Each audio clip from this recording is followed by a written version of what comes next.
আমি রোজা রাখছি, রোজা ভাঙা যাবে না, এখন হাসপাতালের জন্য আছে। একজন অতিরিক্ত বাবাসী আমার বুক বাড়াল হাতিমে আসছে, একবার বুক বরাবর হঠাৎ করে পিছন থেকে আসে।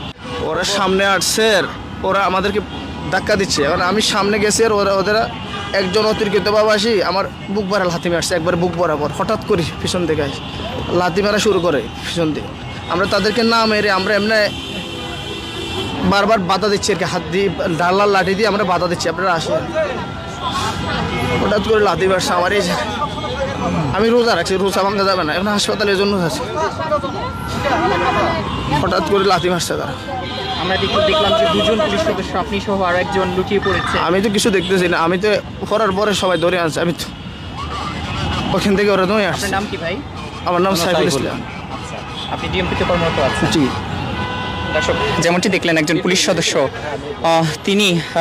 তিনি কিন্তু এখানে আহত অবস্থায় একদম যে সংঘর্ষকারীরা যারা ছিল, অর্থাৎ আন্দোলনকারীরা যারা ছিল, যারা এখানে স্বরাষ্ট্র উপদেষ্টার অপসারণের দাবিতে এখানে আসছিলেন এবং পুলিশ সেখানে আইন শৃঙ্খলা রক্ষার দায়িত্বে তারা কিন্তু সেটিকে প্রতিহত করার চেষ্টা করেছিল এবং সেখানে একজন পুলিশ সদস্য তিনি কিন্তু সেখানে আহত হয়েছেন এবং তাকে কিন্তু এই মুহূর্তে যে প্রাথমিক চিকিৎসা সেটি দেওয়ার চেষ্টা করছে তার সহকর্মীরা।